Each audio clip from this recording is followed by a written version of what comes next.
Hola a todos. Bienvenidos a otra inmersión profunda con nosotros. Hola. En esta ocasión, vamos a explorar el capítulo 4, Sí, que está lleno de información fascinante. seriamente. Prepárense, porque hoy nos adentramos en el mundo de las 5 leyes biológicas. Así es, un tema apasionante, ¿Listos para cambiar nuestra forma de ver la enfermedad? porque este capítulo nos invita a hacer precisamente eso. Órale. Mm. A ver, platícame, ¿de qué se tratan estas 5 leyes? Bueno, el autor las presenta como una nueva forma de entender la enfermedad. Ajá. No como algo que nos ataca, sino como una respuesta biológica. Una respuesta. O sea, que tiene un propósito. Exactamente. Cada ley nos ayuda a comprender un aspecto diferente de esa respuesta. Interesante. ¿Y por dónde empezamos? Empecemos por la primera ley, la del conflicto biológico. A ver, desmenucemos eso. ¿Qué es un conflicto biológico? Imagínate que vas caminando por la calle tan tranquilo y de repente, casi te atropella un coche. Ay, híjole. Ay, qué susto. Exacto. Ese susto, esa sorpresa inesperada, es un shock biológico. Ok, entiendo. Es un evento que nos impacta, ¿no? Sí, y no solo a nivel emocional. ¿A qué te refieres? Este shock también afecta a nuestro cerebro y a un órgano específico.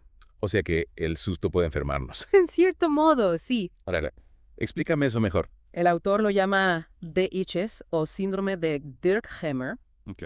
que describe este impacto a 3 niveles: la psique, el cerebro y el órgano. Es como una cadena de eventos, ¿no? Exactamente. Primero está el shock, luego la reacción en el cerebro y finalmente la manifestación en el órgano. Y todo esto por un simple susto. Bueno, no cualquier susto.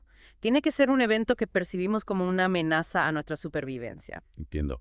¿Y qué pasa en el cerebro? ¿Cómo reacciona? Hammer descubrió que el impacto del shock se traduce en una lesión en una zona específica del cerebro. ¿Una lesión? ¿En serio? Sí, pero no te asustes. No es una lesión física como una herida. Ah, bueno, Es más bien un cambio en la actividad eléctrica de las neuronas. ya veo.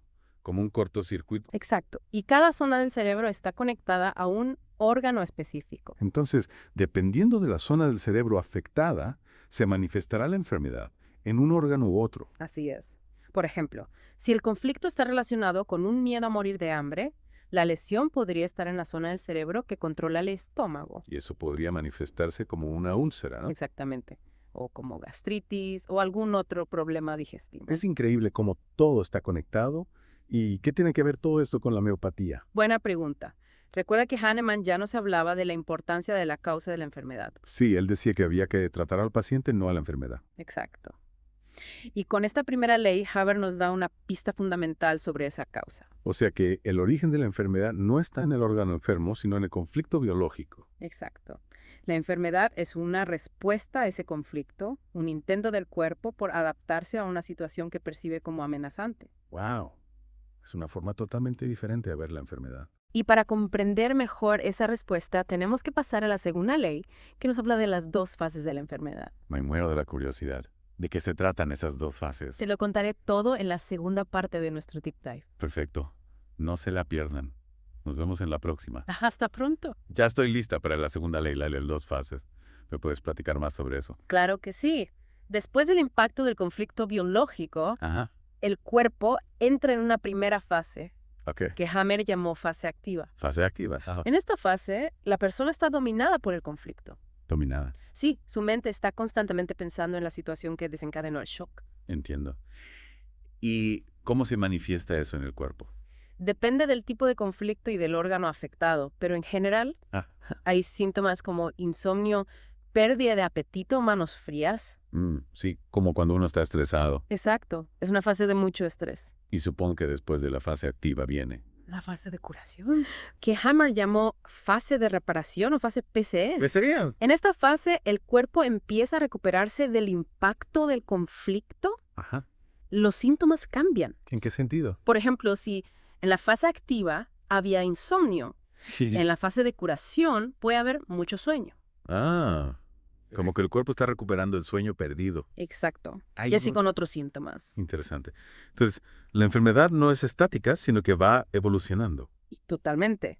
Y es importante entender estas 2 fases. Sí, para saber en qué etapa está el paciente. Exacto. Y también para no asustarnos si en la fase de curación aparecen síntomas fuertes. Síntomas fuertes. Porque, Como la cúspide de la fase de curación, ajá, que se llama epicrisis. epicrisis. ¿Qué es eso? Es como la cúspide de la fase de curación, donde los síntomas se intensifican. Eso es normal. Totalmente normal. Ah, caray. Pero puede ser preocupante, ¿no? Sí, si no sabemos de qué se trata. Claro. Por eso es importante conocer las 5 leyes biológicas. Para entender el proceso de la enfermedad. Exactamente. La epicrisis es como una limpieza profunda. Ajá. El cuerpo está eliminando las toxinas, restaurando el equilibrio. Ya veo. Y una vez que pasa la epicrisis, La persona se recupera por completo. qué alivio. ¿Y cómo se relaciona todo esto con la homeopatía? Fíjate que hay una conexión muy interesante con el concepto de agravación homeopática. Aggravation. Sí, cuando el remedio parece empeorar los síntomas al principio. Sí, lo recuerdo. Podríamos decir que la epicrisis es como una agravación natural del cuerpo. Órale. Es como si el cuerpo se estuviera automedicando. Exactamente. Y esta conexión nos muestra que la homeopatía y las 5 leyes biológicas no están tan lejos la una de la otra. Cierto. Ambas ven la enfermedad como un proceso, como un camino hacia la curación. Así es. Y para seguir explorando ese camino, tenemos que pasar a la tercera ley, la del sistema ontogenético. A ver. Esa suena interesante. ¿De qué se trata? Te lo explico en detalle en la siguiente parte de nuestro deep dive. Esta para la tercera ley, la del sistema ontogenético, ¿qué significa eso? Buena pregunta. Ontogenético se refiere al desarrollo del ser humano, desde la concepción hasta la edad adulta. Ok. Esta ley nos dice que nuestros órganos y tejidos no solo tienen una función física, sino también una conexión con nuestra historia evolutiva. Interesante. ¿Cómo así? Amer descubrió que los órganos se agrupan según las capas embrionarias de las que se originan. ¿Capas embrionarias? Sí, son como las capas de una cebolla Ay. que se forman en las primeras etapas del desarrollo del embrión. Y cada capa da origen a diferentes órganos, ¿verdad? Exactamente. Hay 3 capas principales: Ajá. el endodermo, el mesodermo y el ectodermo. Órale. Y cada capa reacciona a un tipo de conflicto diferente. Así es. El endodermo, que da origen a los órganos más antiguos, Ajá. reacciona a conflictos básicos de supervivencia. Tal cual. Conflictos de alimento, de respiración, de protección. El mesodermo, que se divide en antiguo y nuevo, reacciona a conflictos de desvalorización, de ataque, de territorio. Y el ectodermo, la capa más moderna, Ajá. reacciona a conflictos de separación, de comunicación, de identidad. Es como si cada capa tuviera su propia historia. Exacto. Y cada órgano, al pertenecer a una capa específica, Sí. va a reaccionar de una forma determinada ante el conflicto biológico. Órale. Entonces, para entender la enfermedad, no solo tenemos que conocer el órgano afectado, sino también su origen embrionario. Exactamente. Y su conexión con el tipo de conflicto que lo activa. Es como si tuviéramos un mapa aún más detallado de enfermedad. Totalmente.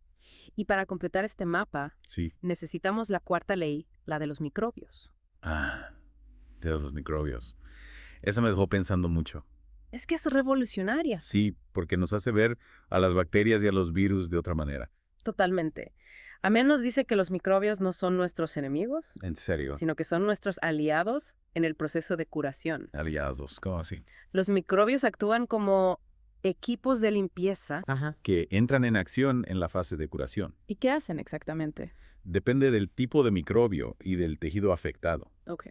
Por ejemplo, las bacterias ayudan a reparar tejidos del mesodermo. Los virus ayudan a regenerar tejidos del ectodermo. Interesante. Y los hongos ayudan a descomponer tejidos del endodermo. O sea que cada microbio tiene una función específica. Así es. Y solo actúan cuando el terreno está preparado. Terreno. Sí, el estado general del cuerpo. Oh, ya entiendo. Si el terreno está sano, los microbios pueden hacer su trabajo sin causar daño. Ah. Entonces, no se trata de matar a los microbios a como de lugar, No. sino de crear un ambiente favorable para que puedan ayudarnos a sanar. Exactamente. Y aquí vemos una conexión muy clara con la homeopatía. ¿En qué sentido? Hahnemann ya nos hablaba de la importancia del terreno. Sí, del miasma, ¿verdad? Exacto. El miasma es esa predisposición a enfermar, Ajá. que se relaciona con la debilidad del principio vital. Y Hammond nos dice que los microbios solo pueden actuar si el terreno está débil. Exacto. Es como si los microbios fueran los jardineros Ajá. y el terreno fuera la tierra. Si la tierra está sana, las plantas crecen fuertes. Y si la tierra está enferma, las plantas se debilitan. Qué buena analogía. Y ahora la pregunta del millón. La 5ª ley. La ley del significado biológico. Sí. ¿Para qué enfermamos? ¿Cuál es el sentido de todo esto? Esta ley nos dice que la enfermedad no es un error, sino un programa biológico con un propósito. programa biológico? Sí, una respuesta de nuestro organismo. ante una situación que percibe como amenazante. ¿Y cuál es el propósito de ese programa? La supervivencia. Supervivencia. ¿Cómo que la enfermedad nos ayuda a sobrevivir? A veces sí, a veces no. Pero el programa se activa con esa intención. Ya veo. O sea que la enfermedad no es nuestra enemiga, No, sino una aliada que intenta protegernos. exacto. Mm, Aunque a veces se equivoca. claro. ¿Y cómo podemos aplicar esta ley en la homeopatía? Nos ayuda a entender al paciente a un nivel más profundo. Ajá. A ver su enfermedad como una respuesta a un conflicto. Sí. Y a buscar el remedio que no solo cure los síntomas, Mm, sino que también ayude a resolver el conflicto. wow. Es una visión totalmente holística de la salud. Totalmente. Y para eso necesitamos integrar todos los conocimientos, Ya. los principios de la homeopatía, las 5 leyes biológicas, la experiencia clínica. Y sobre todo, la escucha atenta al paciente. Exacto. Esa es la clave para encontrar el camino hacia la curación. Me ha encantado este deep dive. He aprendido muchísimo sobre las 5 leyes biológicas. Me alegra mucho. Espero que te sirva para tu práctica. Sin duda. Y a todos nuestros oyentes, los invito a seguir explorando este tema tan fascinante. Hasta la próxima. Hasta pronto.